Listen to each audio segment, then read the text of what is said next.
Recording. Dangy. Guys, welcome to Pen and Pen. I'd like to apologize that we're not filming as glamorously as we normally do. Unfortunately, over the weekend, Upenson was very sick with bronchitis. And because of that, we normally film on Sundays, as we've said before. We couldn't film because he was sick. We're filming this on Tuesday, and this is going to be dropping tomorrow. So Tuesday, what's the date today? The 27th. And it's going to drop tomorrow, the 28th of June. So we had to do like a makeshift. And I guess this is also dope for a lot of up-and-coming podcasters, that you don't need to find a nice studio like Amped in Newtown or the Panel Show in Randburg or any other fancy studio. You can just take your camera or your phone rather, and with your phone record. Obviously, the things that we worry about are things like sound, because in this room that we're in, there isn't a lot of furniture and things to absorb the sound.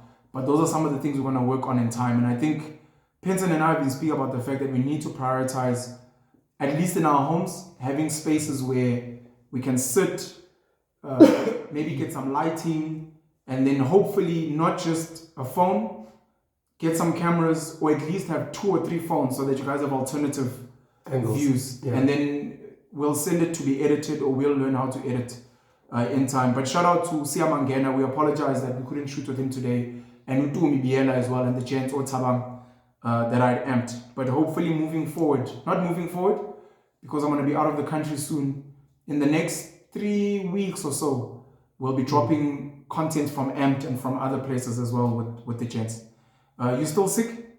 Sort of? Well, I'm finishing off... No, Bamanauka, you can't do the gay handshake. I don't want your fucking... Sanmunan, guys, Sanmunan. So yeah, I'm finishing off my course of antibiotics. As Luana said, I had bronchitis and laryngitis this weekend, so I had no voice. So obviously you can't record if the talent has no voice, you know. So, but yeah, man, guys, this is so cool because again, for us, I know myself with my channel, I just have a phone, and now I put it on a stand, or I put it against, I don't know, any books or whatever I can, stare at the camera, and then I start recording. So all the up-and-coming podcasters, guys, they want to record e-content, start with what you have. You know, some of you guys have these fancy iPhones or Samsungs, record with that. But Tina, us cheapies, we do the best that we can, and then with time, as you guys invest in us, and there's a bit of amasentanyana, then we can buy the equipment and give you guys a better quality videos. Yeah, I've got 3 topics that I'd like us to cover today. Sure. I want to start off with corruption is the only way to compete. Corruption is the only way to compete. Number 2 is going back to your exes is safer. And then the last one is women create heartbreakers. And this one's probably going to follow on from the conversation we're having in the rugby banter group where gents were catching feelings. But let's start with corruption. Yeah, I want to start with the last one. No, I want to start with corruption because the last one is going to take a while. Let me introduce it and then you'll share your bits. And please don't worry about the camera. You and I can have the chat. I like looking at myself. Okay, but anyways, I can't look at myself now. I'll chat to you. I find it more stimulating on YouTube when the people on camera are chatting to each other. With the Lindt chocolate. Actually, I got some lekker. Why are we advertising Lindt? Anyways, shout out to Borislav Petkov. Bobby runs, I think they've got 3 dealerships. Sensational car dealership company. We must go visit them in Pretoria North. When you get into like the area where they operate, there's like a bridge written, "Welcome to Mid-Mac Town." And they've got these billboards. But anyways, I went to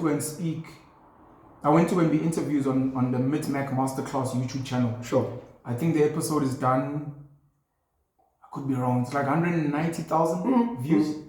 With Bobby, really lekker chats. They're speaking about parenting. How short business. Is he? He's lekker short. But he was a lekker, he's a soccer player. He's a pocket rocket. He's a lekker Bulgarian. He's a lekker gent. I interviewed him, or I had a conversation with him on the Panel Show. It's just, because we record in advance, yeah, we've got like 15 episodes chilling. Oh, sure. And because of that, his episode is going to come out a bit later. Yeah. But anyways, when I went to go and visit Bobby in Pretoria North. They got me this lekker Lindt chocolate and these lekker cups. I think in time, like, not just them, like Bobby and them gave me these lekker cups and flasks. They're in the cupboard. And I went to go and see Tsepo in my last lane, and he gave me some lekker quality cups and a tea kettle. Maybe I must like give the gents shout outs at some point. When you said you traveling, when you say you're going out the country, I'm going out the country. I'm going out the country. We are like Mbabane. We are like Mbabane. This is from Utepo. This is, you can't see it, but it's like engraved Sukasa Burial Estate. Oh, that's nice. Lekker quality cup. You can see the gold trimming, boy. Oh, that's funny. You can feel the material. This one is more like a movie. No, I'm not. I'm giving the gents a shout out. This is from Mid-Mac. So this cup is dope. I'm not gonna give. I'll make him drink with it and then leave it. No. This is from the sit down. So you can put hot beverage in here, but when you touch it outside, it's cold. Fucking lekker technology. Anyway. So you're going, you're traveling. Oh my gosh, this is the cutest story ever, guys. My brother and my mom are traveling together. You know, it's the cutest story. I wish. We're supposed to be discussing topics, but we're going to China. Oh, we're going to South Korea and to China, but I'll update you guys later, not now. I want to tell you about the trip after we come back. You and your mom are going to South Korea and China. If we come back, because can't be in Wuhan. He's not in Wuhan, Sambamba. Wuhan is gonna like shut down. Monkeypox. Monkeypox. So they say there must be no fucking COVID monkeypox outbreak while we're in Asia. Gosh. Yeah. Fuck. So yeah, we're going to South Korea and to China, but I'll update you guys probably when you come back. All right. So yeah, corruption. Let's go. So I've sat with many rich white people. I'll mention Rob Hersoff because people know Rob and I always get jabbed for Rob. But I sit with many rich white people and a lot of them criticize Jacob Zuma and the radical economic transformation faction. And their issue is these guys are so corrupt and they're stealing from the country and all these things. And I've said to them, I was sitting with Waras. Lekker out. Don't have to fry it. Sure. That was a great interview. Eh? Did you watch it? Yo, I did. Hey, Waras, I actually downloaded it. I actually downloaded it and I was watching it while I was driving. While I was listening to it while I was driving. Why are you downloading? Watch on YouTube so we can get paid. Oh, is it that? That's how it works.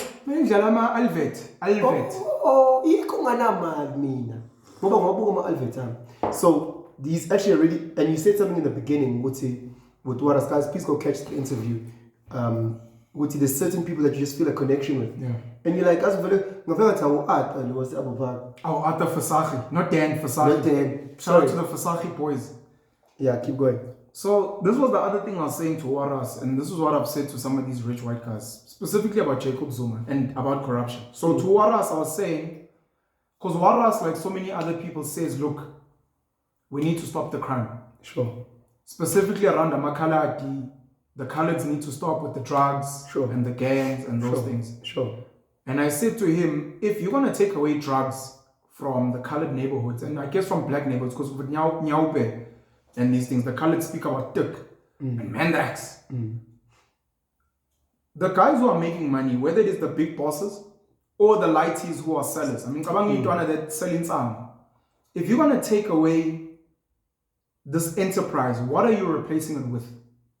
So you go and you speak to whatever in the Cape Flats, say whatever, and you're telling him, I'd like you to stop drugs. Opa Cisco. Yeah. You speak to Opa Cisco and those kind of O's, and their kids go to Bishops, Wynberg, Rondebosch, Westerford. They pay good school fees. Yeah. They live in lekker mansions. They drive lekker cars. Sure. And the guy's like, you know what, bruh? You're right. Drugs are bad. They fucking up the kids in in the township, the lighties are fucking murai. And they're like, but I make 200,000 a month pushing drugs. If you want me to stop selling drugs, what are you replacing it with? Maybe not 200,000. I'm not a greedy guy, but okay, give me 100,000. Just give me 150. Okay. I'm not a greedy guy. 100. What do you want to give me? Because the guys who run tenders won't let them in. Yeah. Or maybe they will. We don't know. Same us. The guys who maybe own taxis won't let them in. The what we call white monopoly capital won't give them share seats. Like we're taking Opa, Cisco, whatever. Like, look, we want you to stop the drugs. Come be chairman of Bidvest, like they did with Double Cyril. Come sit on the board at Nedbank. They won't. So the guys are like, if you're not going to replace what we're doing, now that's the drug what's. Then there's the police who are getting paid by these O's. Sure. There are some other people in the community, the lawyers, the what. Yeah. How are you going to replace? There are many stakeholders. So that's with us. But what I say to these rich white O's is I'm like, can we all agree that for white people to become well off in this country, there was colonization, there was apartheid. And with colonization and apartheid, there were human rights violations. Black people were treated as third-class citizens. Their labor was exploited. They were not paid what is fair. And then the commodities were taken at a steal and sent abroad. Now you've got all these big companies. Anglo-American, of course, today we've got Glencore, you've got your Naspers, you've got, let's say, you've got ShopRite, you've got Pepco's, you've got Capitec, whatever. You've got all these lacquer established companies, Liberty, Standard Bank, FNB, whatever company you can think of that is from the British and from the Afrikaners, Afgri, Absa, Sanlam, Old Mutual. You're saying, okay, Mandela, Sobukwe, Bigo, the boys, they fought Unzabalazo. And we all decided, let's sit down in Kodesa and negotiate. Okay, we're negotiating, it's chilled. Now let's start almost on a clean slate. Let's all have a constitution, respect human rights, pay what's fair, etc. Nice. What happens is Nelson Mandela comes in, Thabo Mbeki comes in, of course, Cyril Ramaphosa chairs the BEE commission. And he decides with some of his mates that they're going to cut each other a slice with the whites. Yeah. To keep the blacks at bay. Sure. They get their freedom. They get their economic empowerment. You know, when you speak EFF, economic freedom in our lifetime. Or Ramaphosa have it.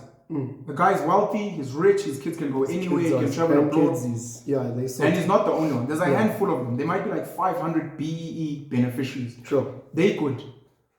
For everyone else thereafter, they didn't have it good.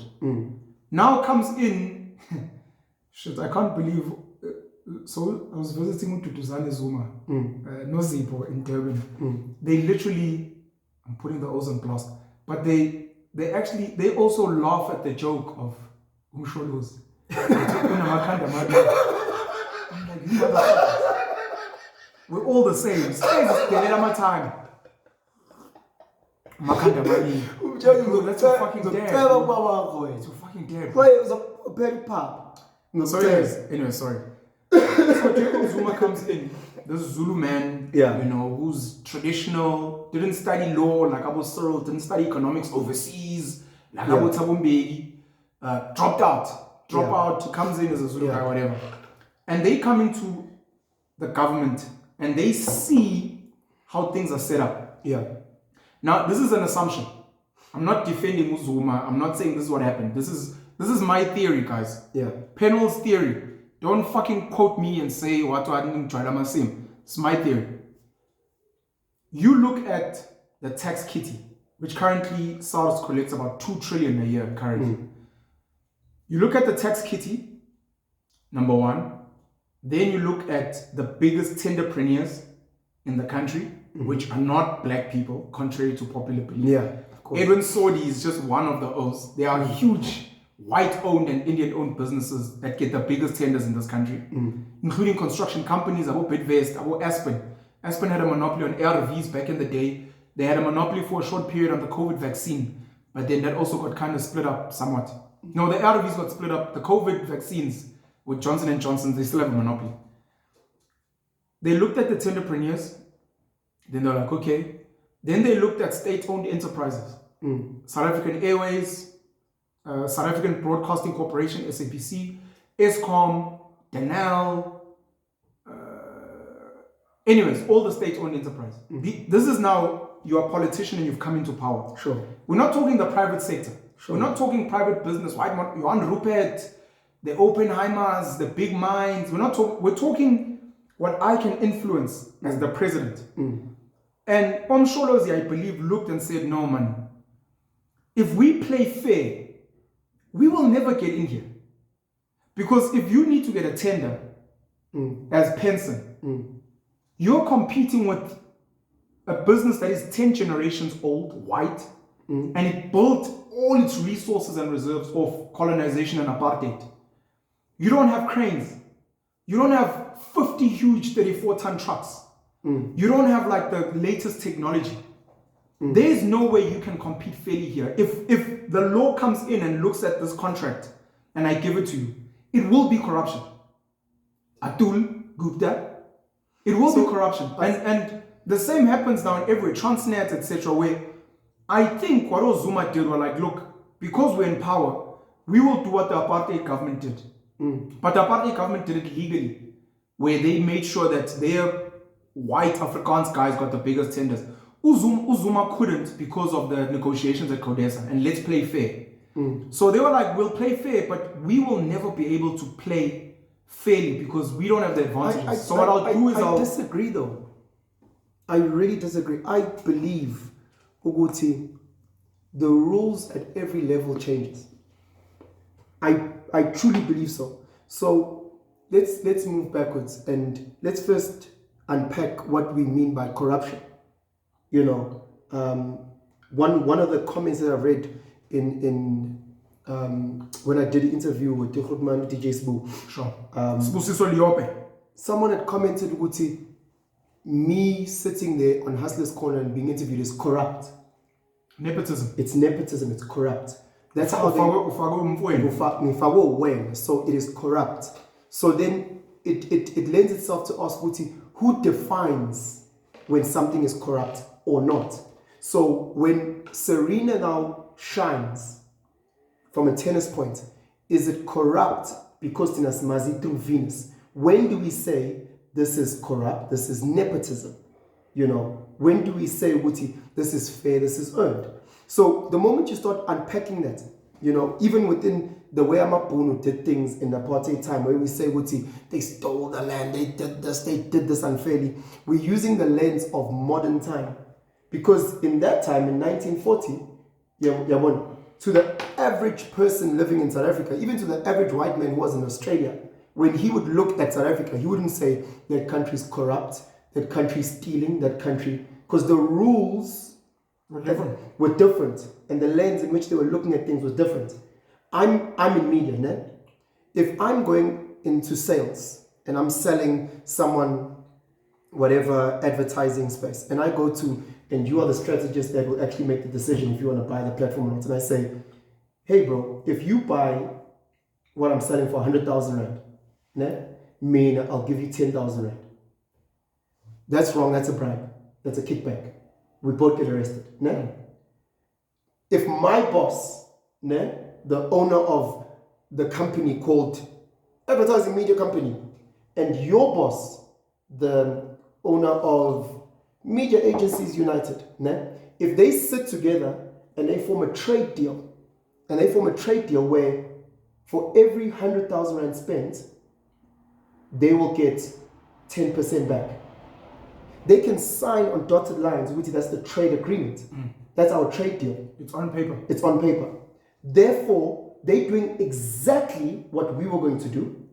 Né? We were going to do it pence and penal. They're doing it company, and it's perfectly fine, and it's legal, and in fact, it's an expectation.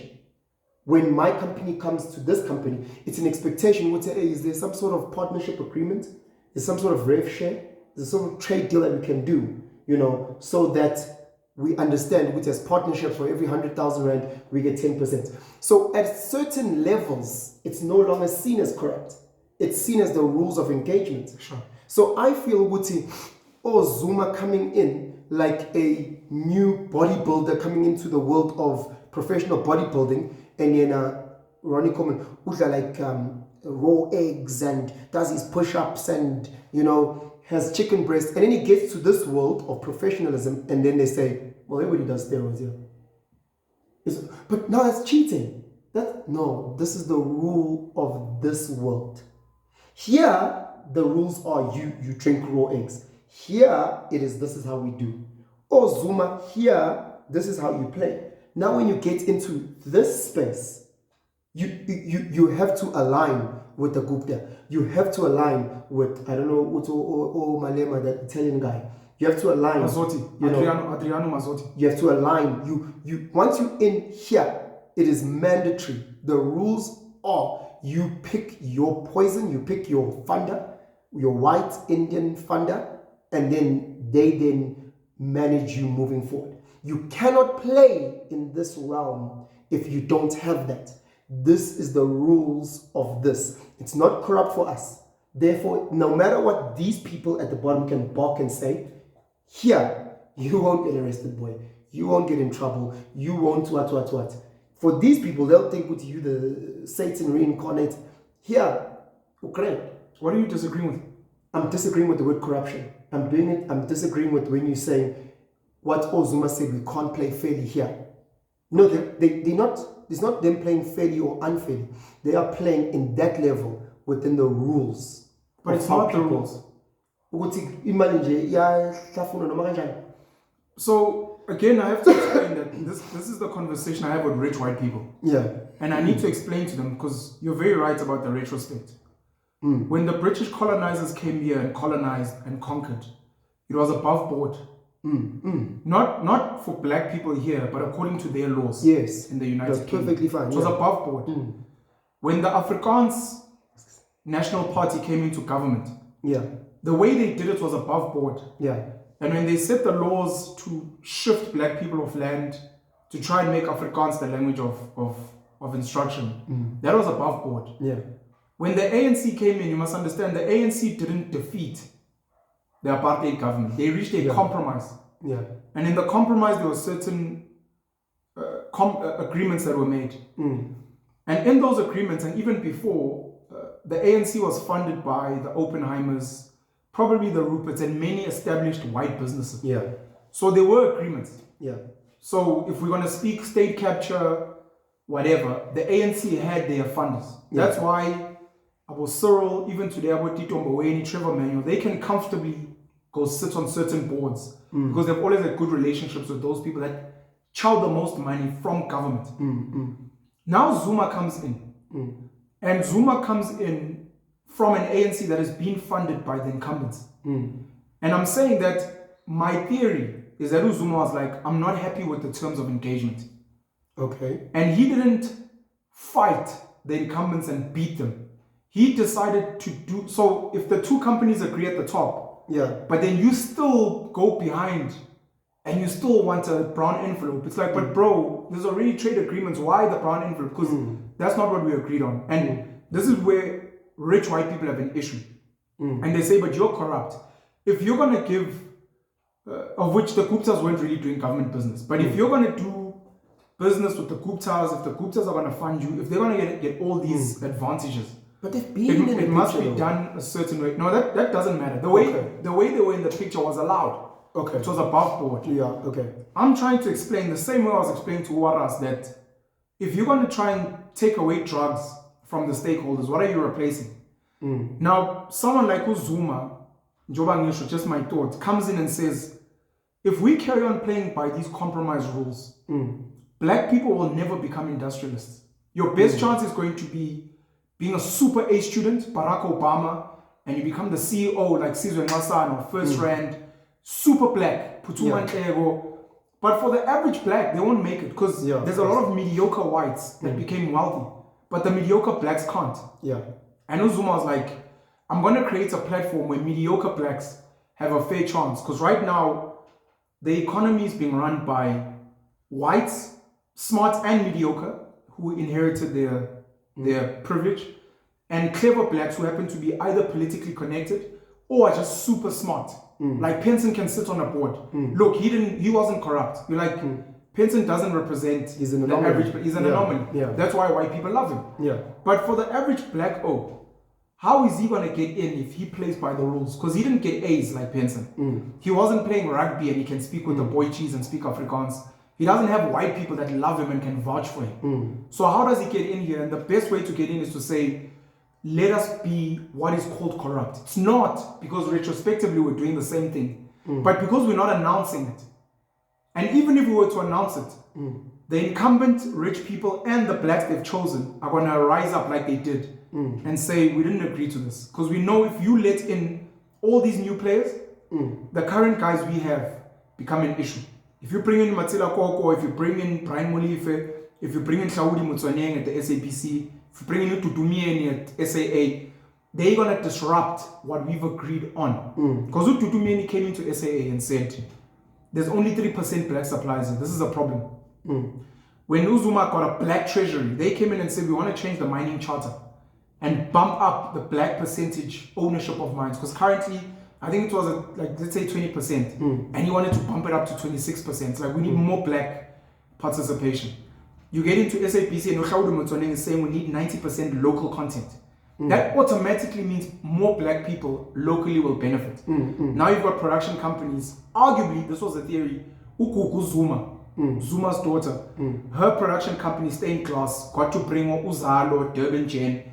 Under that, bring in more local content. You've got Matsila Koko and Brian Molef who happened to stop load shedding, but they stopped load shedding at a time where they gave money to the Guptas to buy a mine, to supply Amalahle for cheap compared to Glencoe, which works with Abu Cyril Ramaphosa and Shandula. It's called vendor financing and it's allowed because it's been done. Patrice Motsepe got vendor financing to build African rainbow minerals.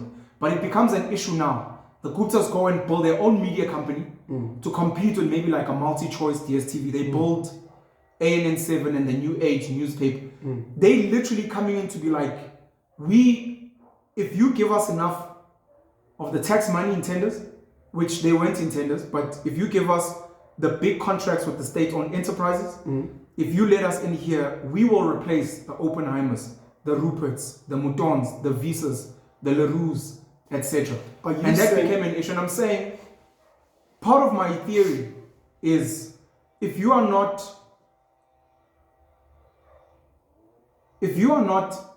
super intelligent, if you are not liked and backed by the right people, if your family doesn't have the right surname, if you're not politically connected, the only way to get a fair shot is to cheat. But again, so who is that? What you've just explained with how Zuma was moving and how these guys are moving in opening up opportunities to, who is that unfair to?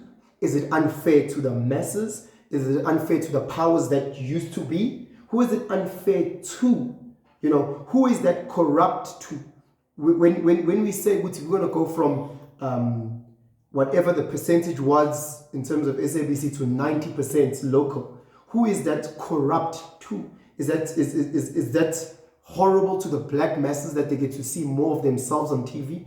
Is it unfair to the black masses who are seeing and having opportunities to create more content? Who is it unfair to? So, you know, when I see this term corruption or this term of, I just always sit back and ask myself, who is saying this? Who is saying, oh, it's corrupt?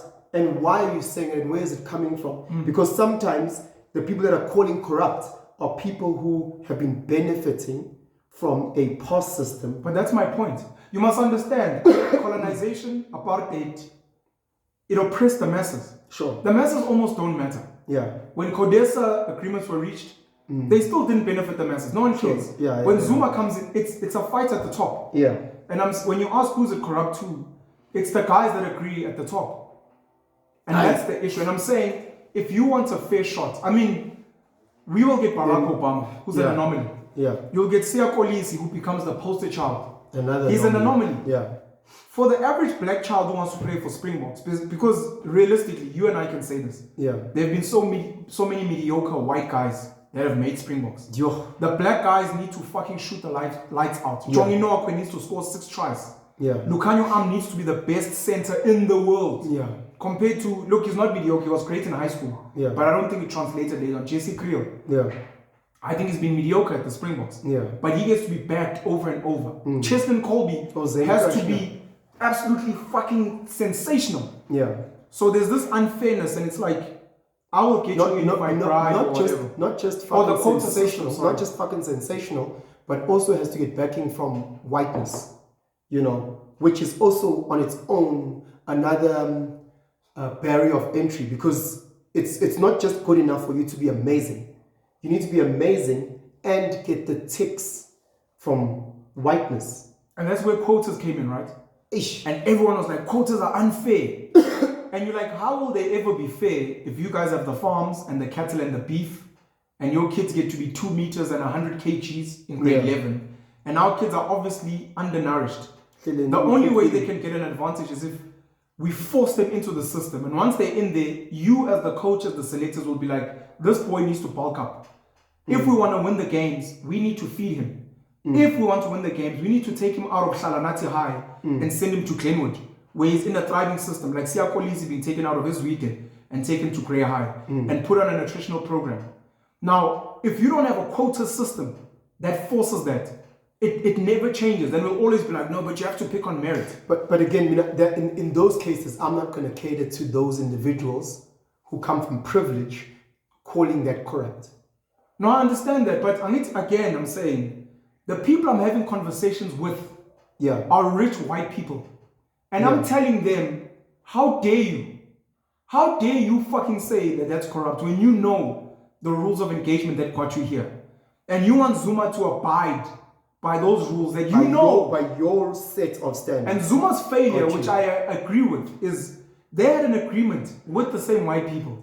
Yeah. It's like you bring Siya Kolisi into the Springboks, and then Siya starts saying in interviews, no, we need more black players. And it's like, no, boy. No, that's not why you brought in. We didn't bring you in here for that. You're like, no, but the black players are unfairly treated, and why is it that the white players all retired to farms? We don't have farms. We demand that Saru, we demand that Saru gives all black Springboks farms.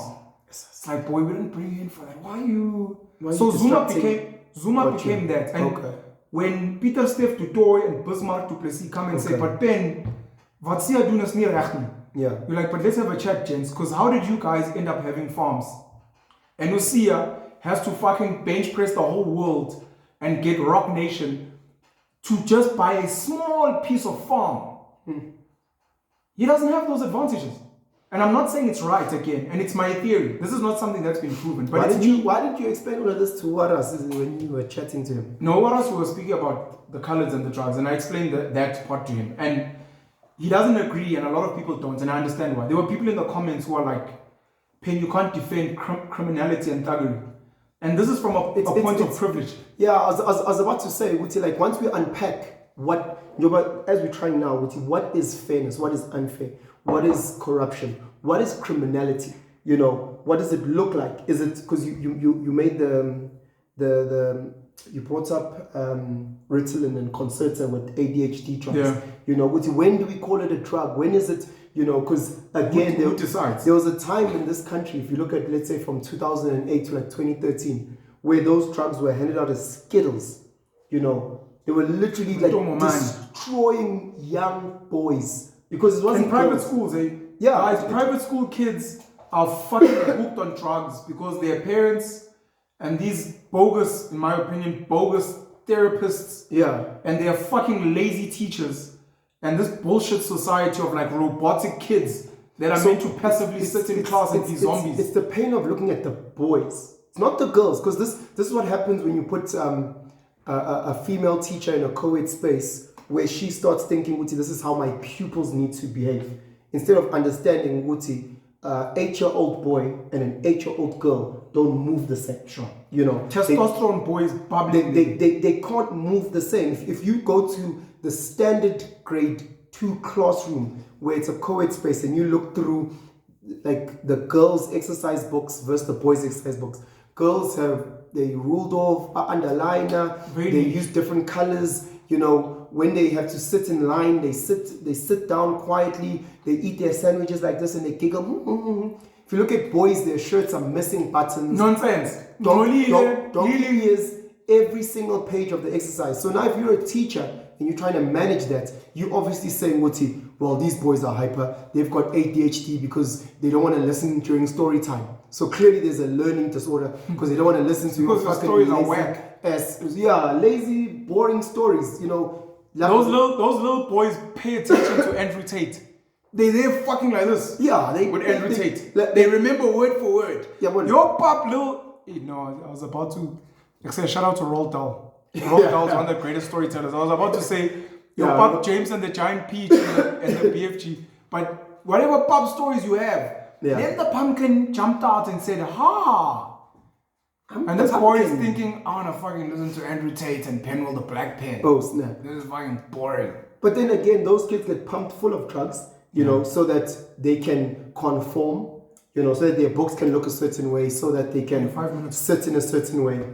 And no one is speaking about those drug dealers.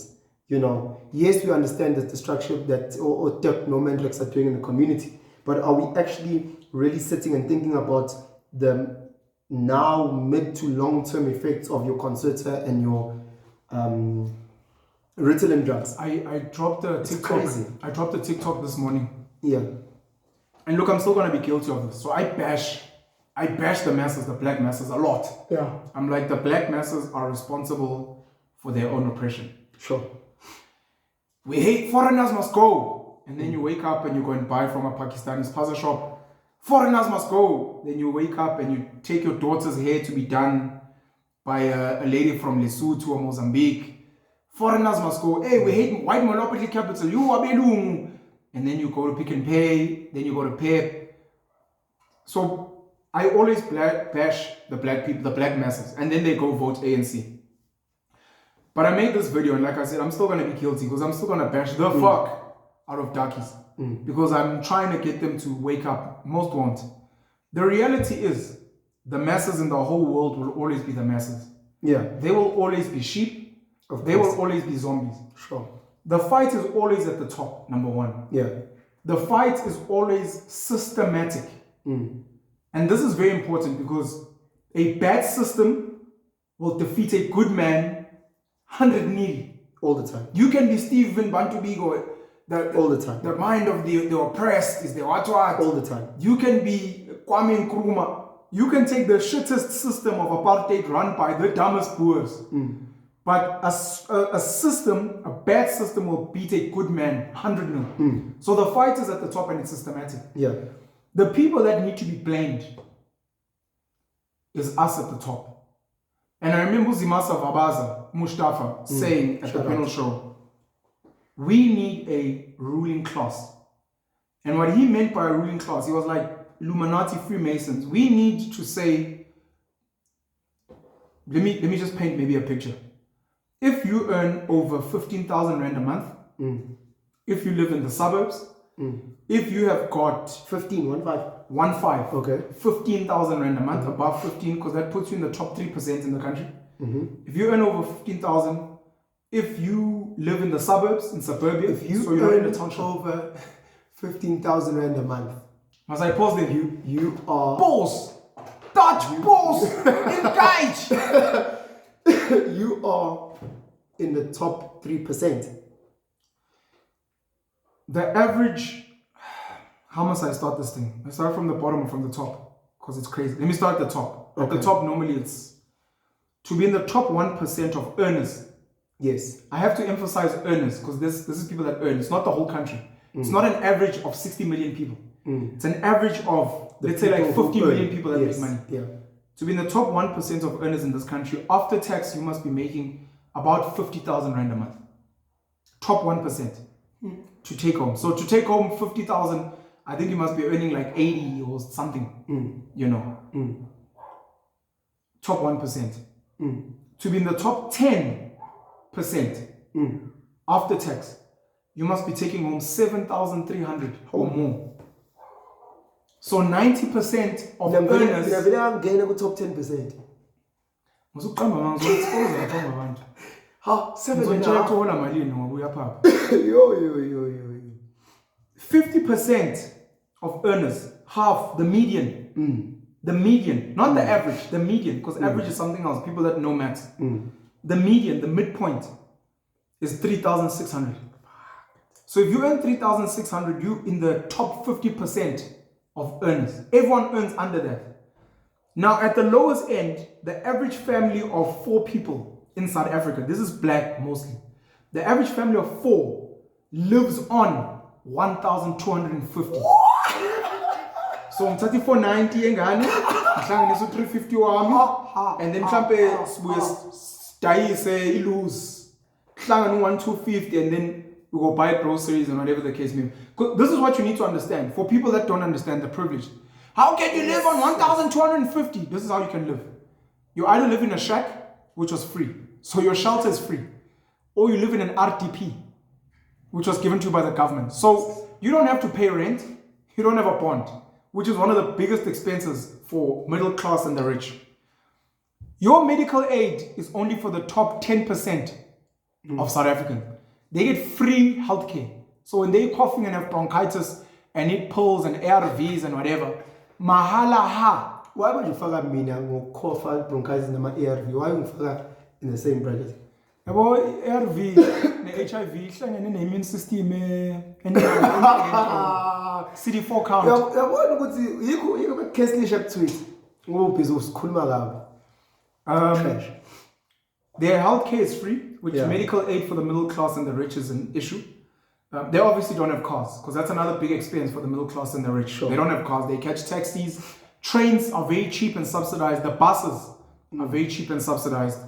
And another big one when you have kids is school fees. What's the number? 67%? I can get you the number. I think it's over 67% of our schools in South Africa are no-fee schools. 0 school fees. And the bulk of those schools, the kids get fed as well. The kids eat for free. So that 1,250 they live on is literally to go and buy cooking oil, maize meal, bit of cabbage, maybe some mince meat or a braai pack. Because all these other things, they don't cost. They don't have clothing accounts like you privileged guys. They don't wear brand new clothes. If they're not buying from Pep, they're buying from secondhand. Like Umams sells them a second. They buy secondhand stuff where you can get a t-shirt for 5 rand. And that t-shirt will obviously last you for 6 months. If you got 15 rand, Shangi Kipezu 3. You know, if you go to the Salvation Army stores, some of them give away clothing for free. You can literally go pick things up there. So that's how they survive. But that's the reality of the stats in this country. Back to my point. If you're earning over 15,000 a month, if you live in suburbia, which means you're not in a township, you're not in a village, you're not in a squatter camp. If you have a decent level of education, either you passed matric well and you didn't go further, or you've got a decent diploma or a decent degree. We need to come together and say, you fall in this bracket, and we need to start having conversations around what type of government do we want for those people, because the government that we want will create a system that filters down to the masses. We can decide as a ruling class that we would like to have an Islamic state. The masses, the zombies, they don't choose. The masses of black people learn English not because they voted for it. It's because the reason Moses, no Johannes in the class, it's not chosen. These are not black names. These were names that were needed. Kamale your school name, your slave name, whatever you want to call it, so that when the white person wants to hire you, they, hey, what's your other name? Oh, Gertrude. Come here, Gertrude. Because they don't fucking care about that because of history. We'll become Mohammeds, we'll become Nadiras, we'll become... I've never looked at it from a financial point, but I do agree with this whole thing of you can't have everyone fucking voting, dog. Never mind voting. Forget voting. About the voting thing is... This is why I get angry at the black masses. The black masses, I said this to someone recently. I was saying the illusion of democracy is you taking, let's use a different example today because we always use the same one. Untats. You take Untans and you're like, boy, you can play any sport you want. Any sport. Rugby or soccer or tennis. You pick. Any sport. Like, I'll give you all the options in the world. My father gives me freedom to choose. I choose rugby. And you're like, what did you choose? I chose rugby, Dad. You're like, oh, you see, you're free, you're liberal. So the democracy we have, all the political parties we have in this country all play within a limited space. None of them are coming to action. You can go EFF, you can go BLF. None of them are aggressively saying, we are, let's say, pro-communism. Where Julius Malema says all the EFF politicians and all the members live in a village. We don't trade with money. We don't do this. We live in a communist what. And when we get into power, we will be aggressively communists. They are not doing that. They're living in the suburbs. They're enjoying democracy. They're enjoying the perks of capitalism, etc. So we're in this illusion. And this is why I was bashing the masses. Because the masses will vote for whatever options you give them. You're like, guys, here's Al-Jama'ah. Here's the Islamic group. Here's the Buddhist group. And here's the Jewish group. Pick. And then they're like, look, these are the names you have at your disposal. All our celebrities are named Muhammad. All our celebrities are named Ali. And you're like, I guess I want to be like this person. And that becomes that. So my point was this. And like I said, I'm still going to be bashing and I apologize. But I need to get into my fucking thick black monkey skull. My baboon. I apologize for being born a black baboon. I will try my best to be a white man in a black skin and sound like Cyril Ramaphosa when I speak. Because if I become a baboon, hey, we want the land. Like, oh, here's the monkeys. I was actually listening to this thing review of Frantz Fanon, Black Skins, White Masks. So guys, do yourself a favor. Go pick up that book, Black Skin, White Masks. You know, that's where Steve Biko drew a lot of his inspiration for I write what I like. But yeah, it comes from Frantz Fanon. But if you're not a reader, guys, sorry, I just wanted to tell you, if you're not a reader, you're not excluded. Go on YouTube, look up like summary of Frantz Fanon book, and at least get the gist of what the book is about. You have no excuse to be ignorant. There's probably like a 5-minute, 10-minute summary of what the book's core message is. So that when people speak about Frantz Fanon, you're not saying dumb things like, oh, I don't like reading books. Just educate yourself. I want a little joke that you did, you know, because obviously a lot of, especially our sisters, you know, when Frantz Fanon speaks about wanting to be as white as possible by straightening your hair or wearing wigs, bleaching your skin, you know, trying to not just speak the colonizer's language, but to sound white as possible, you know, whether it is the throwaway comments that you make, the little, you know, ad-libs, whatever it's called, as much whiteness, innuendos, as much whiteness as you can, you know, to throw away any scent of your blackness, you know. So back in the day, people that believe in science with COVID, back in the day, science, data, the science that you trust, that's funded by capitalists, used to say that black people are 3/5 human. Black people are 3/5, 3/5 of a human. They're not full human. And what black people under colonization have been trying to do for years, including us here, we have been trying so hard to assimilate, to try as best as possible to become white, and to move as far away as possible from wearing ibeshu, walking out in the what, speaking indigenous languages. I want that piggy, so when you say that, and then you walk around town seeing our sisters wearing hair that's not theirs, as straight as possible, you know. About back piggies, but you have our sisters using lemon light in the ponds to try and get their skin as white as possible or as light as possible, you know, buying in their stores their surnames, be it Louis Vuitton or be it Dolce & Gabbana, be it whatever products that they have agreed, we the first to jump in line. We want to drive their cars, we want to live in their Houghtons and their Hyde Parks, we want to have coffee at their Pauls, we want to have breakfast at their Tashes. So again, you can fight a lot of the things that we say, and then you start looking at the behavior, you know, because the behavior, actions speak fucking way more than fucking words. I just want to say, guys, some of us have chosen to assimilate. I'm speaking for myself, so if you're gonna call me a coconut or a sellout, it's okay. I believe I'm a practical human being, like most human beings before. Before some of us assimilated to a Western way of living, we assimilated to being Zulu, because that was the dominant culture then. And it made sure that you ate, it made sure that you were safe, it made sure that you were thriving. Before that, we were Nguni. Before that, we were people of Ntu, Bantu. At any given time, and I know Dr. Umar Fatunde spoke about no one wants to be part of a losing team. I believe that in the life that I'm living, I won't live long enough to be able to fight some of the decolonization fights, but we are trying to do them. I want to win. I need to win. But in winning, once we get to that table of influence and the system, it's important that we do allow for, this kid is not good at academics. They still want to live in a mansion, so let's maybe add sports. Let's add DJing. Let's add this thing and try and get rid of like the drugs and the crime. The reason these guys do that is because of, and we can't all be so narrow-minded and say, oh, it's a criminal, lock him up. I'm like, no, this kid is trying to eat. And the only reason he went into crime is because we haven't given him enough options to be able to contribute. So, but with that being said, we've assimilated. Yes, it makes you a sellout, etc. But the alternative, like Penson said, the guys who claim to be pro-black and pan-Africanist, most of them just watch how they live versus what they say. And you realize some of them assimilate more than us who actually own it. I mean, I just want people to win. And that's why I'm a penalist.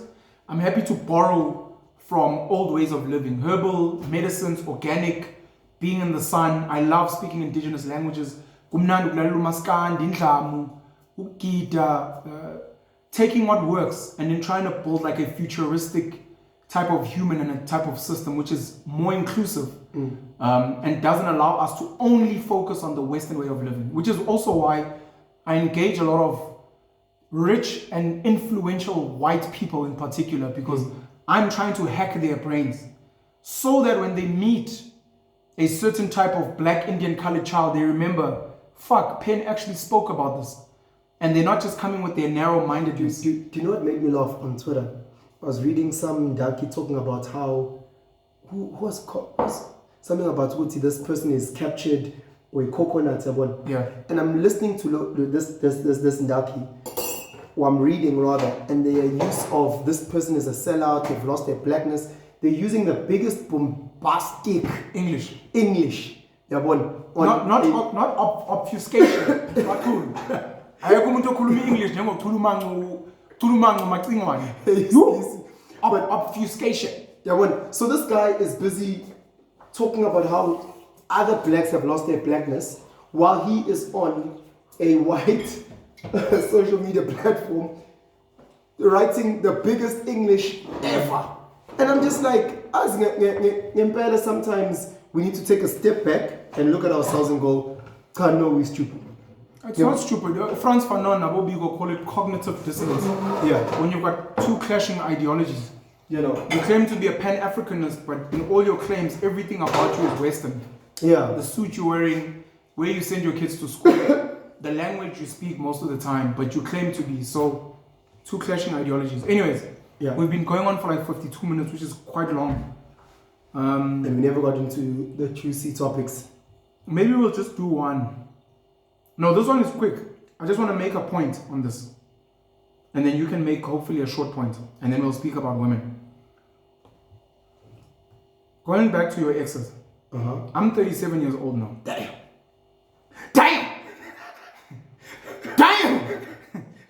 Nigga, that's old. Shit! Exes YouTube, I find in your sport. You know when kids see us, they're like, sorry sir, sorry ma'am. Sanbona baba.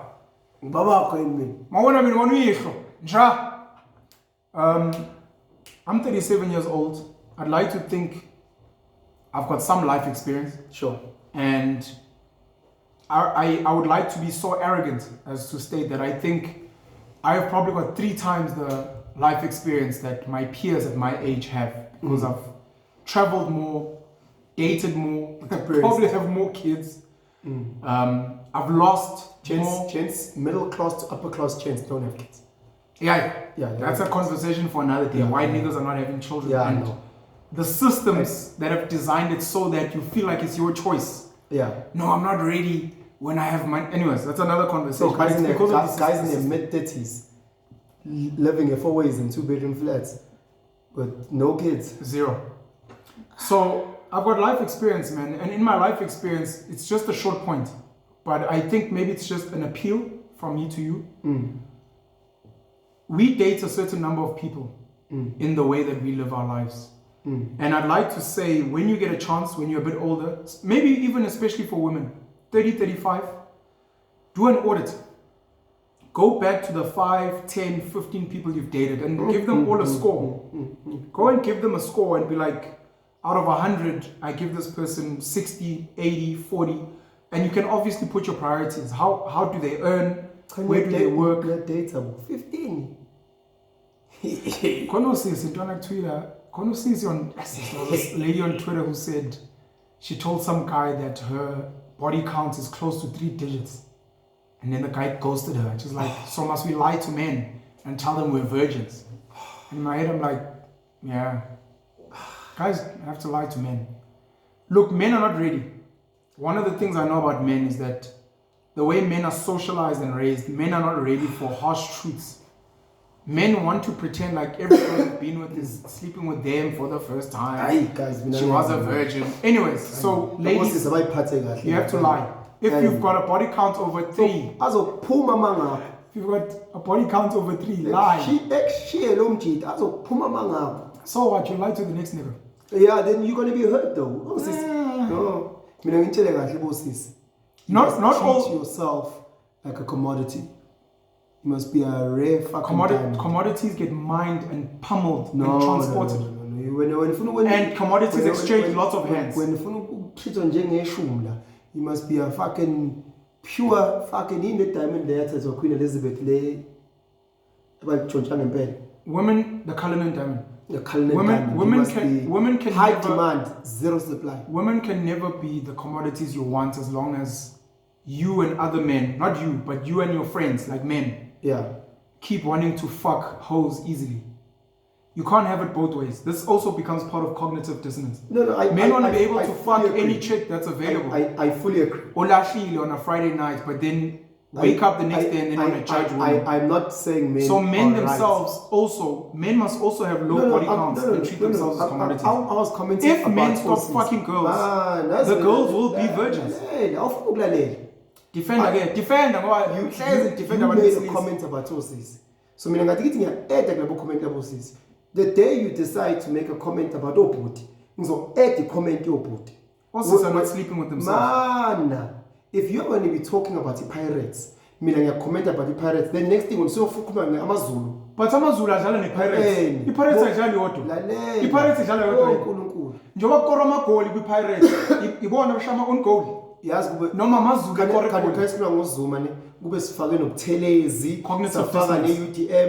it's not cognitive dissonance. Cognitive dissonance. Lalelani bazalwane. Ngicela ngikhuluma nabosisi. Bosisi, ngicela nisihloniphe, ningavumi ukuthi abafana badlale ngani. Niphathe kahle, make sure that you treat yourself like the Cullinan diamond that you are. Now let me khuluma nobhuti. Bobhuti aniyekeni ukufeba nimoshe osisi ngoba nabo kusho ukuthi abakwazi ukuvala le mlenjana yabo. Mlenjana. Aniphathe kahle bobhuti, nani bafethu nibe high demand minimum supply. Khona osisi bangeke banikhulume kabi lapho ukuthi who's that guy Penmo been there done that. Khona nabo bazokuhlonipha nawe. So muntu wesilisa and sisi, pat yourself right. Ngabi nama 15 boyfriends, girlfriends. Our topics go too long and I apologize. We go on a tangent. Do an audit of your exes when you get to a certain age. And my suggestion is please go and get back with one of those exes. Hopefully they're not committed. If they are committed, hopefully on space.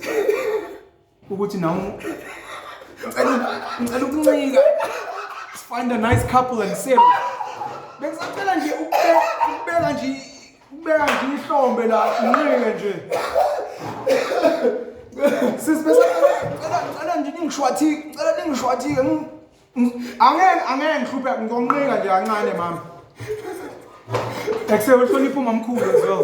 We need side chicks. We need side chicks and second wives that respect anyways, Chance also meant to outside of that joke. No, that was a joke. Okay. Please go and review your exes, and you might find that one of your exes, some of them, their scores even improved. When you guys dated at 21, they were still a student, they still like girls, etc. Now the guy is 32, he's working, goes to church, clean guy. There's nothing shameful in going back to your exes. Life is not long enough for you to be able to date everyone and try and find the one. You want to find just within a certain scope a decent quality human being. So my plea and my suggestion is when you get to a certain age, guys, there's no shame in looking back and being a prodigal girlfriend, a prodigal boyfriend. And looking back. Sometimes the devil is better than the unknown, and sometimes the unknown is better than the devil, So, but your body count goes up from there, and it just becomes a mess. It becomes a mess. I think what you're saying is that now you can make better decisions because you've got a bit of lived experience. Do you want to be that 35-year-old who's constantly knocking on new doors now? And searching for perfection that doesn't exist. And again, guys, there's an illusion that is out there thinking, now that you're wiser, you're I know many sisters who also now, but they're tired of dating guys in their mid-30s or upper what. Now, but they also want to settle down. So as you get old, your body doesn't look the way that it looked. And if you're you've got kids, some people find that as a red flag, I don't know. And your body count close to 3 digits. Some people see that as a red flag. So again, yes, that has to be a red flag for any human being. If you're close to 3 digits, boy, woo! Yeah. Ha. Yeah, you don't when we breathe in a relationship. when I get kuwe.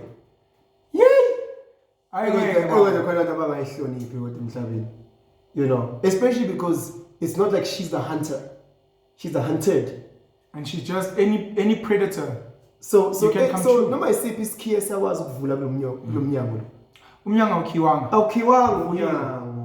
Umnyango you breathe.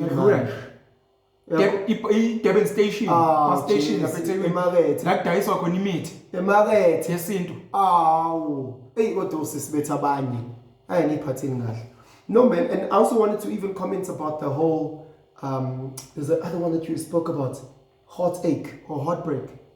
Yeah, I was gonna say women, like the points I put there, maybe I'll discuss it on my own on another day, that women create heartbreakers. And this is not me blaming women at all, please understand me. But it's me trying to explain that there needs to be some accountability taken. In the same way some men hurt women and then those women don't trust men. Yeah. There are some women that break gents' hearts and they create these monsters that now go around hurting everyone. And if women claim to love each other, that's one of the things you need to consider, that if I hurt this guy, if I sleep with his best friend or his brother, if he invests so much in me, emotionally, financially, he takes me on trips, he helps me get my driving license, and I break his heart, it is not just me breaking his heart. I might create a monster that's going to go around and go and hurt my cousin, that lady over there. And when they start saying men are trash, it's because of me. It's because I didn't respect this. It's because I didn't appreciate him. And when I wanted to leave, I didn't do it in the best way. Because there's a way to do it. At least from my side. You look at guys, which I don't support.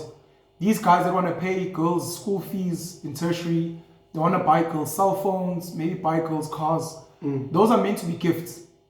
So once I give you a gift, it's yours. It's not meant to be an ownership. I own you now. I bought you a car, which a lot of guys don't understand. And this is why I tell guys, don't buy those things because you're going to want to own her. And the day she wants to leave, you won't let her leave because clearly you think she belongs to you. But for the girls that have received those things, you have to apply some type of normal logic. This guy bought me a car, I'm leaving him. Yes, it was a gift, but I know the type of gift it is. I know the type of mindset he has. Please take your car back, but I appreciate it, but let him be like, you know what, it's okay. No, I understand. Certain gifts, you know, just if the guy paid your school fees, you understand the guy. Here's the thing around that. You know umchita. You don't have to know umchita. This is why I'm raising this, because there's like standards. And you can be like, no, but Penson's different. I'm like, I understand that it's different. But this Penson that you say is different, he's gonna go and destroy other girls because of you. You letting our sisters off the hook. When you said I don't want to blame them. But I'm not. No, you said you don't want to blame them. No, I'm saying they must take accountability. Yeah, blame her. When No, but she didn't choose for the guy to fucking take her to Dubai. Mina ngifuna usise base dome. Umjita takes you to Konka, spends 10k on you, and then you don't think there's some sort of value exchange, that he's expecting. Uzenza this dome. He insisted. It's dome ugelo sisi. No, Mchito is dome for spending 10k on a girl without being upfront. And look, I'll buy you bottles, but then you must sleep with me tonight. No, I mean, I also blame the O's. I'm not taking the ox away. I'm saying the blame Osis because when you call about Osis, Indian is showing what the Osis better to like when it suits them to act like they dumb. This is a dance. This is always a dance where we know the non-spoken body language cues. And it's quite just Osis better by time at a buzz with why this random guy is gonna fly her to Dubai. Things I'm cool. Anyway, let me take a step back around creating monsters. Mina ngifuna grade 7 nomfundo yabo siya data the grade 7 love thing that little kids have. We get to grade 8 into a new high school. This is a story that many young boys understand. Mina nomfundo, I want you just to compare these two individuals. We get to grade 8 together. You guys are dating. And again, this is a story that many young men understand. Next thing, Unomfundo is putting an expectation when it comes to Valentine's Ball.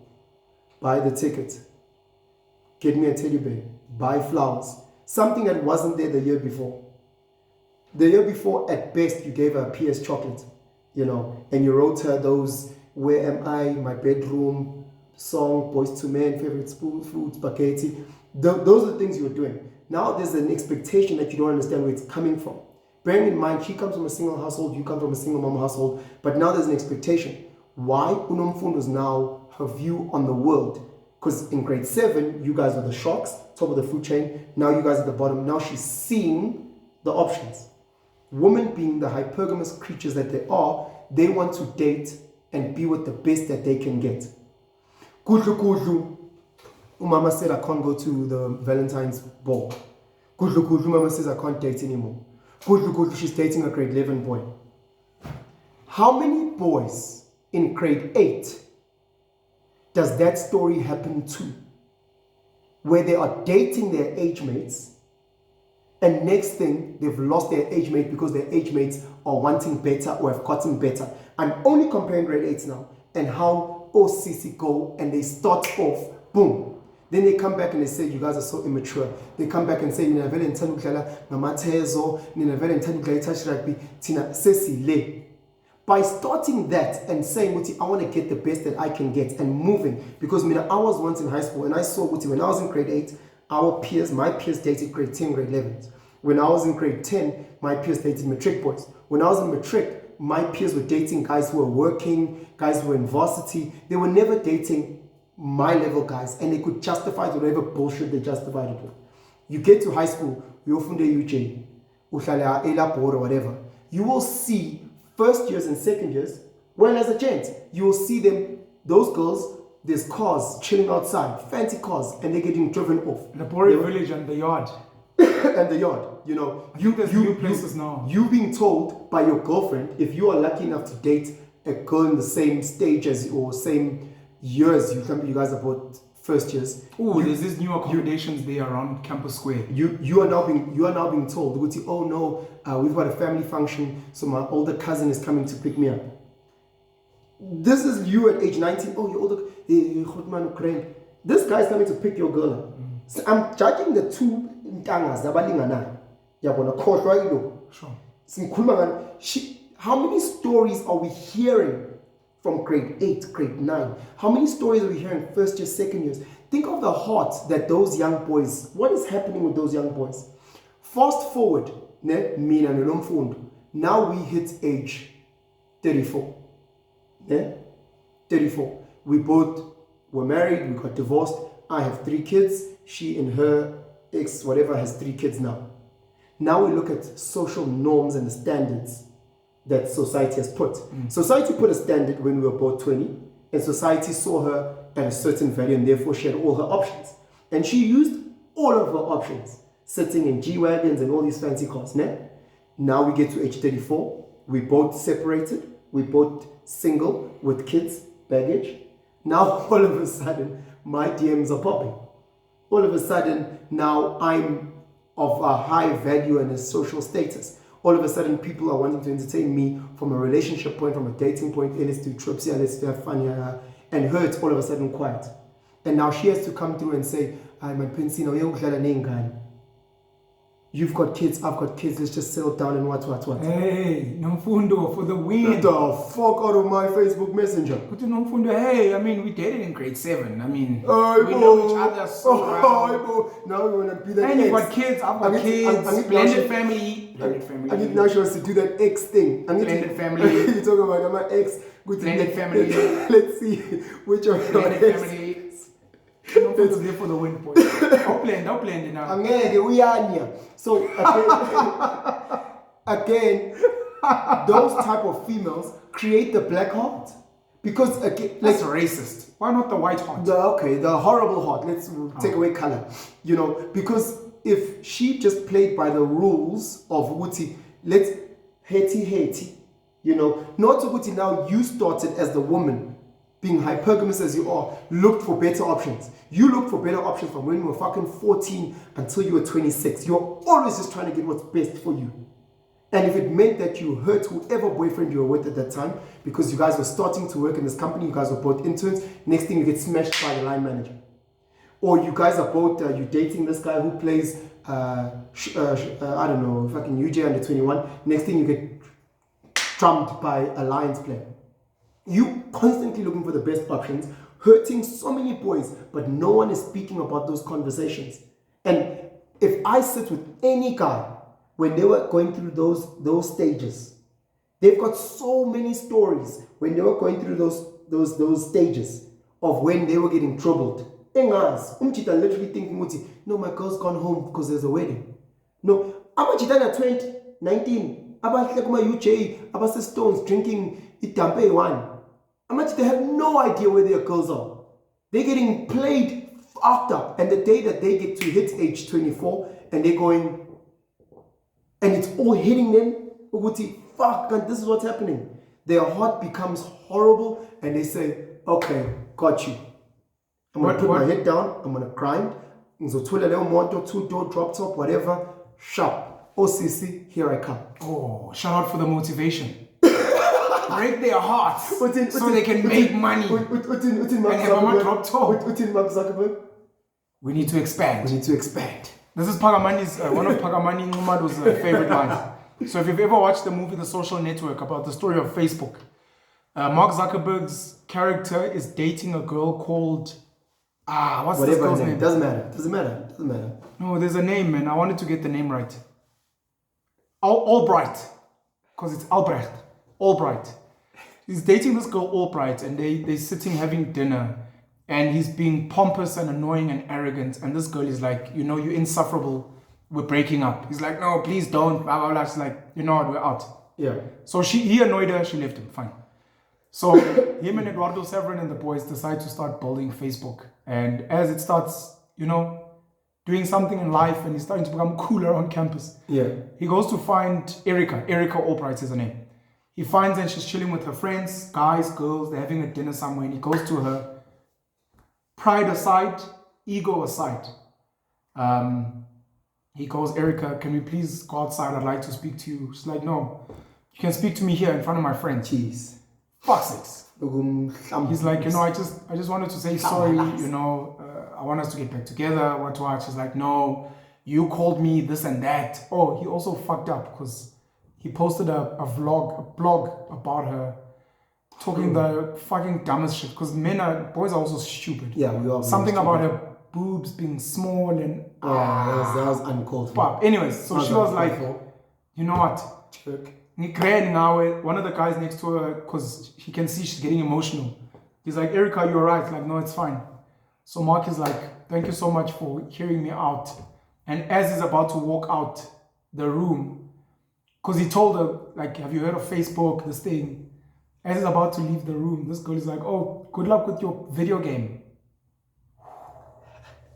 Facebook. Good luck with your video game. As soon as he gets out, Eduardo Severin's like, look, I heard you. You did well. You didn't lose your cool. You said the right thing. You took the higher road. Yeah. Mark Zuckerberg is like, we need to expand. Yeah. Yeah. Success for most people is the greatest revenge on earth. You want, I apologize, I'm going to leak a bit of my darkness quickly. Don't do that. You want Don't do that. all the girls that rejected Don't you. do that. All the girls that Don't dumped do you. that. Don't do that. Don't do that. We're going to edit this out. While they're chilling with their boyfriends, their husbands. We're going to edit this part out at the end. While they're scrolling on TikTok, on YouTube, when they get to work, when they're chilling with their families, when they go chill with their girls. It must be like, fuck, did you see the black pen? Oh my Lord. Everywhere. Her head must fucking explode. What? Where she's like, fuck. And her husband is like, yo, I fucking love this guy, the black pen. I think he's like this fucking smartest guy in the country. What? Fuck. Is that your darkness, chick? Like literally, this girl that rejected you or what. Her boyfriend is like, if I was a woman, I would fuck Pen. That's basically what her James is saying. If I was a girl, I would fuck Pen so hard. And you're like, every successful guy. Fuck Will Smith. That I know. Tell you about Will Smith. And every successful guy that I know, just to jump in, has not just a story about failure. That's neither here nor there. Everybody fails. But has a story about how a certain woman broke him.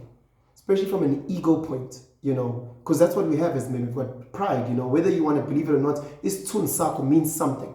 You know, you might not say it all the time, but it does. How you're perceived, how you see yourself, it's really something big. And for us, it's too, when I'm busy driving a Taz, you know, and hey, shout out to the Tazo. You know, shout out to the Tazo. So if I'm busy pushing a Taz, and the next thing, the girl that I'm with is now sitting on the passenger side of a Benz, taking pictures, feeling herself, that's going to hit my ego because it's going to feel like I can't, you know. And I know so many men who say, okay, sharp, puts the head down. Next thing the guy is driving a fucking rocket, you know, because it's one of those things which drives us, you know. Nick, or I'm the skinny malink guy and you there with a bit of those things, angry as fuck. So again, our sisters, you have a hand in the success, okay, sharp, but you are also building a lot of broken men, you know, because we can't just use that hate to propel us, you know. We also need love. We also need to be building for our families, our kids. But a lot of us are motivated by that pain, you know. And in the thing about the pain is that when that success comes and you see all the God pen on billboards and what, he's going to shit on everybody in your life. So he will then, next thing, not only you and your friends busy talking about him, next thing, your husband will work for him, and your husband will be his PA, you know, and your husband will come home and say, oh, I've got the greatest boss ever, and your husband will be a talala in your eyes because of the monster that you've created. So we must also just tread lightly when it comes to those type of things. Muslim. Nomfundo's gonna come to you when you're 35, when you built like a fucking beast. Yeah. And you're driving a Lamborghini, sure. Black, matte, with white leather interior. Diablo. When you're a fucking billionaire, yeah, and you're on the cover of magazines, Nomfundo will come through and be like, you're welcome. You're welcome. Without me, you'd still be a tit. You're welcome. Now at least you're tit. Imagine what you'll become if you take me back now. And then I fucking murder your heart again. Imagine. By the way, you're welcome. You actually owe me. I built you into a monster. You know. Will Smith, quickly. Will Smith speaks about a girl that broke his heart when he was 15. And he said when she broke his heart, he made a promise to himself at 15.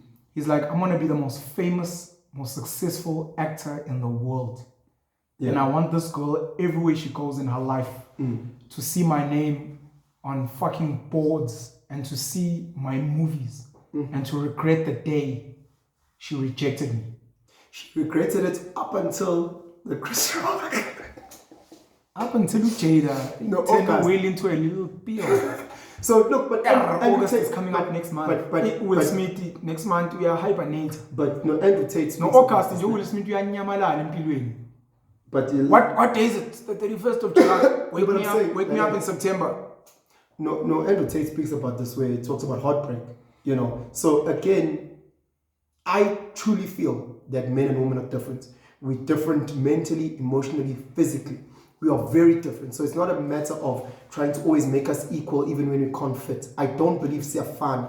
We just, God gave us different strengths, different weaknesses, etc., etc. So how I different believe... weaknesses. Weaknesses. Oh. So different penises. So when it comes to handling certain challenges, I truly believe that females handle challenges differently to men. Heartbreak is an example. I do not believe that men and women can handle heartbreak the same. So infidelity and cheating, I don't believe that we handle it the same because we are different. So I look at a lot of the guys that I know, most of the guys that I know that have dealt with infidelity within their relationships and heartache, they become they morph into something else. And the ones who are able to take that dark energy and, you know, propel forward, they become super saiyans, you know, and they become these great achievers in their field because of that, you know. So again, there's pros, but once they have that power, they no longer use that super saiyan power for good, and they just become super villains. So hey, if you see that you are done with the guy and you see there's a better option, rather just sit down with this gentleman and just say, I'm good, I've decided to become lesbian, I'm taking a step back. She must lie. And then take a 2-month breather from that relationship before she moves on to the next relationship, you know, so that Umchita can heal within that time. And retain his dignity. And retain his dignity, because the problem is you creating villains. You know, you spoke about this with Uwaras about the man that you guys were interviewing, and some of them had a level of arrogance. Not a level. Okay, some of them were very arrogant and not understanding Wuti. In doing so and speaking down and disrespecting the youngins, you're creating a villain unnecessarily. That syndrome in The Incredibles, the first Incredibles cartoon, where the boy just wants to like shadow Mr. Incredible. Yeah. And he gets pushed to the side and he ends up becoming a super villain called Syndrome. I believe in both sides, male and females. Post-relationship needs to have a minimum 3-month cool-off period. You have to do that. You have to do that to find yourself, to heal, and also just to respect the other person. Look, and then 3 months when they miss your choice, then you break up and you date. Yeah, it's gonna, even if it's genuine, it's gonna seem like there's an overlap, and then there's gonna be a comparison that you don't want to happen, and you're gonna be creating villains, and it's gonna be a bad look to the other person and a bad look on you. And now you're gonna come across as this fab. That actually would be nice. Like if you meet someone that you really like and you guys on a date, I know it's difficult at times, but yeah, it's like, look, I really like you and I'd like to be with you, but I'd like you to please give me time to break up with my person. Yeah. And then I'd like you to give me 3 months to cool off. I think you, if you really like me, would like me to be spiritually clean of this guy, and also I'm trying to respect the guy. I think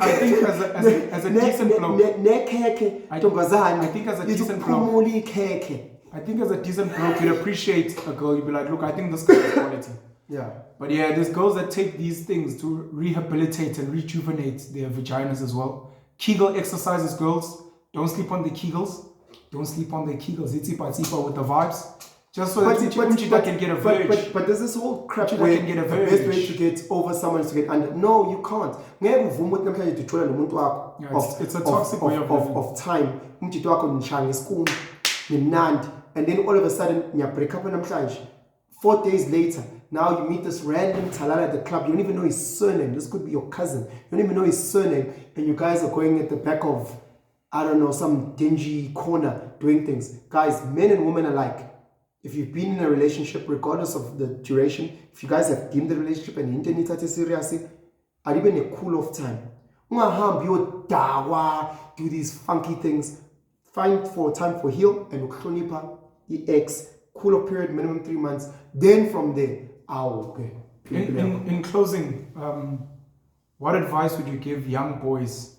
I think young girls get warned well enough. Yeah. What advice would you give young boys, primary school, high school, in how they can protect themselves from having their hearts broken. Because currently, the way it looks to me, girls are going to cheat on them, etc. So how do you prep them? So for me, it would be Uzitha, untanzi, undima, unkunzi. Uzitha, untanzi, undima, unkunzi, uzulu, ushaka, unyanga. These are all the boys we have. Yeah. Now they're in grade 6, 7. And either as their fathers or Babu Mngani, what are you saying to them? So I'm going to go from a biological point, and I'm going to explain what hypergamous means. It means that females in general date either on the same level as them or above. So females from a biological point, if you think of baboons, if you think of lions, they want to date the best that they can get. That's always the case with that species of females. They always want to date the best that they can get. So if you live in a squatter camp, the girl in the squatter camp is trying to date the best person in that squatter camp that she can get. So the reason why you in grade 7 are dating the hottest chick in grade 7 is because in that ecosystem of your primary school, you are the best guy that she can get. Should you go into a different ecosystem, let's go to high school, and in high school, you guys are at the bottom of the food chain, you and her, she will always try to get the best that she can get. And as I told you, she will always try and get the best that she can get. So in that case, you guys are both in grade 8. The best that you can get is her in grade 8. The best that she can get is a grade 10 guy, grade 11 matric. So that's the thing. So I think that was never explained to us. We just thought, I'm grade 7, I'm so cool, I can get whatever girl, and any girl was not understanding how Abantu Besifazane think. So when you get to a Joburg, she's always going to try and get the best that she can get as 19, a guy with a car, a guy that can take her out for breakfast at Tasha's, a guy who's got his own place. That's the best that she can get. She will get that.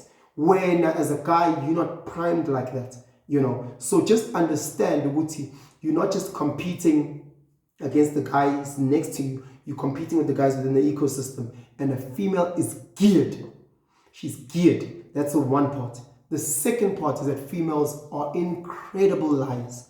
Incredible liars. From all our great-grandmothers, where when we look at our uncles, we're like, these uncles, they don't look the same.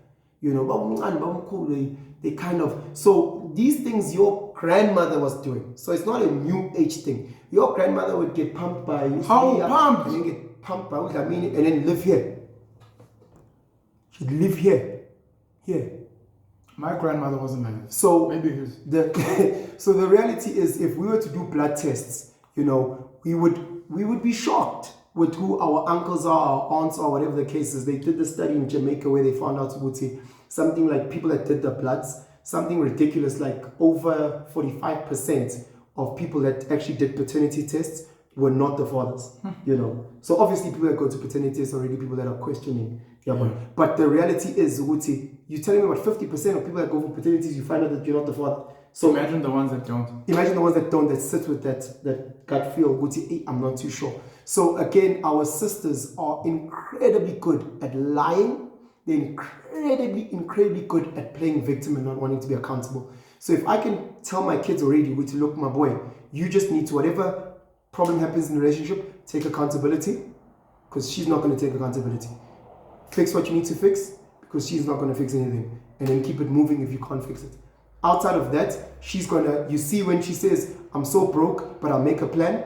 The plan's name is Upendugane or Usbongse or Unjabu. That's the plan. Whenever females say they're going to make a plan, it's another nigga. And then she's going to live here. If it's your birthday and she bought you something that you know she can't afford, she got your money from there and there, pieced it together, gave it to you. Doesn't this build insecurity in young boys? It's a reality. I'm trying to prepare them. It's like our sisters are prepared. Uguti guys will cheat. Ne? And does it create insecurity? Means the boys are not going to trust their girls though. No, the same way that our sisters don't. That's why I believe our sisters are better handle getting cheated on infidelity. Because if we are honest, most guys cheat. So by the time they get to that point, it doesn't hurt as much as if they were totally blindsided as us guys are.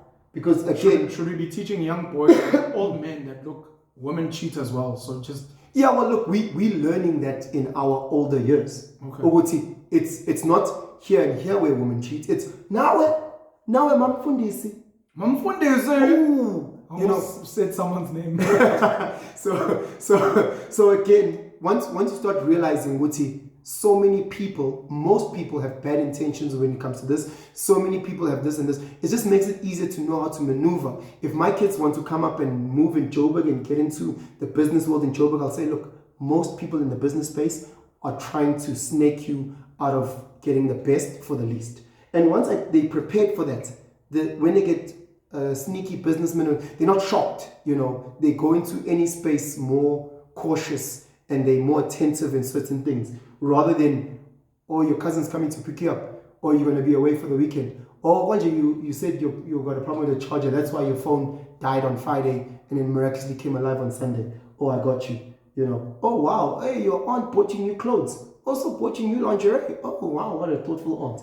You know, if the boys are coming to you with those stories, what are you going to tell them? What stories? Those stories.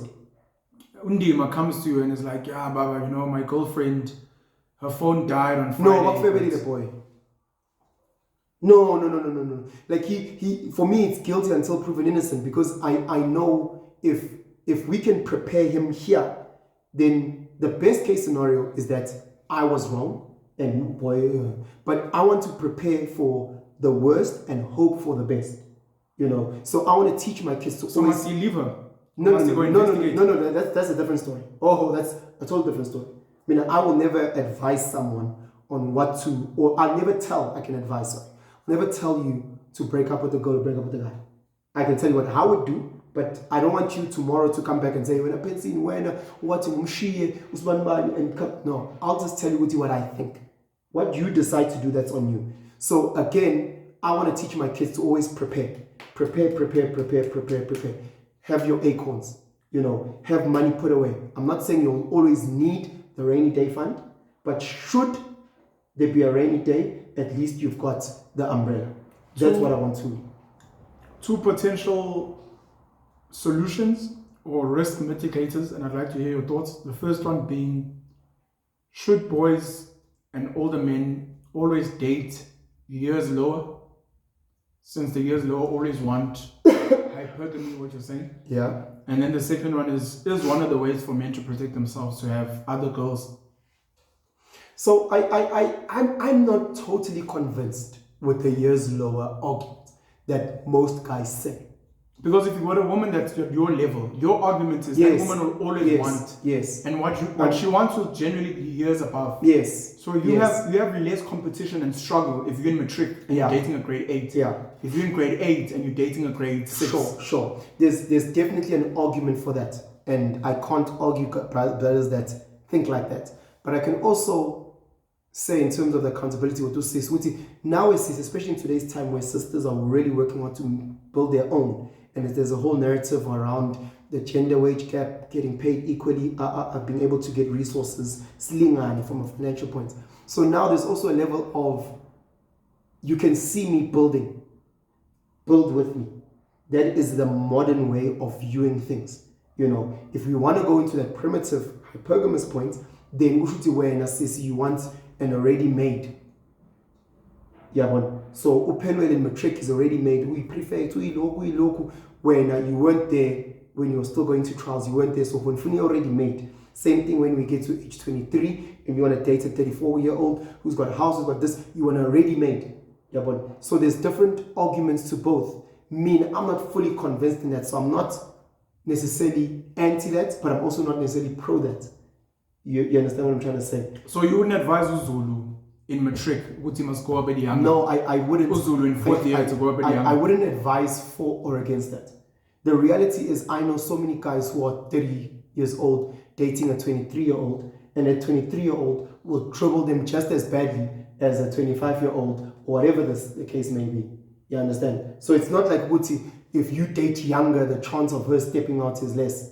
In fact, from the little that I've picked up on the street, you dating younger, there's a higher chance that you can get troubled. You know, so give me angas. I'm not pro that. I'm not anti that. Whatever works for you. If you feel good, you want to date younger because you feel that because she's hypergamous, you can assist her. If you feel good, maybe nyalingana mentally angazi justification yako, but angas. ukubalansisa ukuba nezinye intombi ukuthi mawukribheka wazi ukuthi hayi ngimile ngapha. So again leyo nto izohamba ngamandla endoda, meaning ukuthi you might have again I'm going back to our boys when they get grade 7. Yes. So it's like you having 2, 3 partners, 4 partners, ne? If you can't manage one, maybe it's easier when I manage 2. Maybe chances one are, is too much. Chances are, let me just use maintenance. If you have Do one you think car, it's easier to manage 1 child or 2 children? No, this is a random side question. I person believe it's easier managing 2 kids than one child. Done. It doesn't need to answer further. A woman like children to you? No, we finished now. A woman like kids. It is easier to manage 2 a woman like kids than 1. And when there's 3, a woman like kids they manage each other. So with women, do you believe they must play together? I'm kidding. Because I saw a really dope video on TikTok. This is why maybe like my maternal grandfather's blood needs to come into me. I mean, may he rest in peace, Ikehle. I think my Slamo blood is like, it's just cook a lure there by the mosque. Hey, let's go to the mosque and see what's happening in the mosque. I saw this like a TikTok video of this Muslim lady who's holding a phone, and the caption is, "Guess who slept with my husband?" and then she shows number 1, a picture of this really pretty Muslim lady. Number 2, the second one is pretty, but she looks a bit sour, like why are you video recording? Yeah, covering her face. And there's a third one who looks so young, young. Yeah. And then it cuts to her saying, "Oh, it's my sister wives. It's my husband's other wives, co-wife gang." Yeah. Or something like that. And inside I'm like, They're having lunch together. This looks lucrative. They're having lunch together. Sister wives. Except to my Slamo mates, you guys are fucking living the dream. Yeah. We envy you guys. We worship you guys. But we don't want to let go of bacon and pork chops and cheese Russians and a brand of wine. We're not ready for 5 prayers a day and going to madrasa and mosque. Washing our hands all the time. We're too lazy with the discipline. Yeah, but as I get older, might kukalur. Let's go to the mosque. Go to the mosque and say. Go to the mosque. Go pray there. Oh, you read the Quran. No, what kind? Go to the mosque. So I would say, look, when it comes to females, again, you talk about a Muslim lady being brought up in a certain space, seeing relation, because these are 4 ladies that were having lunch together. The reason why I believe 2 kids are easier than 1 is because my